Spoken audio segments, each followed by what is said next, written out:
अब एक्शन कम है या ज़्यादा है ये कोर्ट तय करता है। कोर्ट को लगा ज़्यादा है, मान लेंगे ज़्यादा है, अगले बार सुधार लेंगे। लड़कियों को देखिए, अंतर जाति कोई या अंतर धर्मीय विवाह करता है उससे मुझे कोई परहेज नहीं है, I have no problem. Love जिहाद ये आज फैक्चुअली होता हुआ दिखाई पड़ रहा है, तो हमको उसको रोकना पड़ेगा।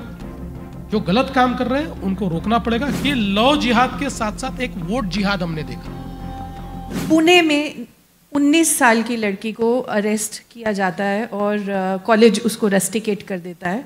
एक फेसबुक पोस्ट, ऑनलाइन पोस्ट उसने किया था, तो उसके ऊपर कल बॉम्बे हाई कोर्ट ने आपकी पुलिस को अच्छे से फटकार मारी है। मतलब उन्होंने बोला है कि ये शॉकिंग है और ये बिल्कुल नहीं होना चाहिए था और उस लड़की की पूरे करियर के साथ खेलने की बात है ये। तो आप इसको कैसे देखेंगे? देखिए, पुलिस कई बार एक्शन लेती है, उनमें से कुछ एक्शन कोर्ट को ऐसा लगता है कि ज़्यादा हुई है तो कोर्ट फटकारता है, तो उसमें से हम लोग सुधरते हैं। हम लोग सोचते हैं ठीक है, अगली बार इतने एक्शन नहीं लेंगे। बट देखिए, पुलिस के एक्शन तो एंटायरली गलत नहीं है कि जब ऑपरेशन सिंदूर चल रहा है, ऐसे समय वो लड़की हमारे सेना के खिलाफ लिखे या पाकिस्तान के फेवर में लिखे, तो एक जनभावना भी तो विरोध में तैयार होती है, तो पुलिस को एक्शन लेना पड़ता है।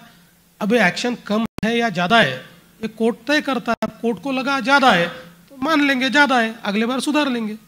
देवेंद्र जी, जैसे चेंज की बात कर रहे हैं, तो एक और चेंज जो आपको क्लोजली देखते हैं, उनको लगता है आपके अंदर एक चेंज आया है, वो ये कि आप शुरू में जो आपका छवि था वो बहुत डेवलपमेंट ओरिएंटेड था, एकदम अभी भी है डेवलपमेंट ओरिएंटेड, पर उसमें एक चीज़ आपने ऐड किया है और वो एक है एक तरीके का हार्ड या हार्श लैंग्वेज कहा जाए, जिसमें जैसे लव जिहाद हुआ, इसके बारे में आपने बात करनी शुरू की।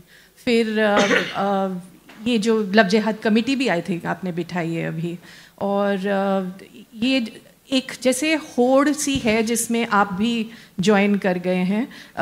एक योगी जी हैं, एक हिमंत बिस्वा शर्मा हैं, यहाँ पे आप भी उस तरह की इश्यूज को ज़्यादा उनके बारे में बात कर रहे हैं। देखिए, अगर फैक्चुअल इश्यूज है तो उस पर बात करनी पड़ेगी। हमारे देश में फैक्चुअल इश्यूज को अगर हम कारपेट के नीचे दबाएंगे तो एक दिन उसका विस्फोट होगा। मैं भी एक समय ये मानता था कि भाई ये जिस प्रकार की बातें होती है लव जिहाद की वगैरह, ये शायद थोड़ा एग्जेजरेशन है। लेकिन जब मैं पीछे मुड़कर देखता हूँ और मैंने खुद इसका एक स्टडी करवाया, इट्स नॉट ऑफिशियल स्टडी, पर तो कई जिलों में मुझे ध्यान में आया कि इट इज़ अ फैक्ट कि लड़कियों को देखिए, अंतर जाति कोई या अंतर धर्मीय विवाह करता है उससे मुझे कोई परहेज नहीं है, I have no problem. There can be intercaste marriages, there can be interfaith marriages, that's absolutely good. पर जब ऐसी चीज़ें बढ़ने लगी कि लड़कियों के साथ विवाह करना और आइडेंटिटी डिस्क्लोज किए बिना या गलत आइडेंटिटी, फोर्स्ड आइडेंटिटी पर विवाह करना, फिर उस लड़की को बच्चा होने के बाद छोड़ देना, ऐसी एक आधी घटना नहीं, ऐसी जब हजारों घटनाएं दिखने लगी तब ये ध्यान में आया कि there is a design behind it, और उसके बाद मैंने बात करना शुरू किया। सो ये मेरे लिए कोई वोट का मुद्दा नहीं है, it's not nothing about vote, love जिहाद वगैरह, इससे कोई मुझे पोलराइजेशन करना है, मुझे वोट चाहिए, ये मेरे लिए मुद्दा नहीं है। ये फैक्ट है, ये हो रहा है। देखिए, मैं आपको एक बात बोलता हूँ कि हमारे देश में, और मैं किसी धर्म या जाति विशेष को इसमें कॉर्नर भी नहीं करना चाहता, पर एक डिज़ाइन तो हमारे देश में ऐसा दिखाई पड़ता है, विशेष रूप से कई प्रकार के देश को कमज़ोर करने वाली जो ताकतें हैं उनका डिज़ाइन अलग अलग प्रकार से दिखाई पड़ता है, जिसमें हमारे देश में माइनॉरिटीज़ को रेडिकलाइज करना। आज मुझे बताइए कि अगर हम रेडिकलाइजेशन के खिलाफ नहीं बोलेंगे और हम ये बोलेंगे कि आप पोलराइज कर रहे हैं, तो मैं सवाल पूछना चाहता हूँ कि फिर इतने सारे हमारे यहाँ के लड़के आईसिस क्यों चले गए? इतना बड़ा नंबर है आईसिस जाने वालों का। तो अगर हम लोग ये बोलेंगे कि नहीं नहीं भाई, आप ये जरा रेडिकलाइजेशन के बारे में मत बोलिए क्योंकि ये तो हार्डकोर बात आप लोग कर रहे हैं और आप पोलराइज करने का, देखिए जो फैक्ट है उस फैक्ट को हमको स्वीकारना पड़ेगा। इसीलिए लव जिहाद ये आज फैक्चुअली होता हुआ दिखाई पड़ रहा है, तो हमको उसको रोकना पड़ेगा।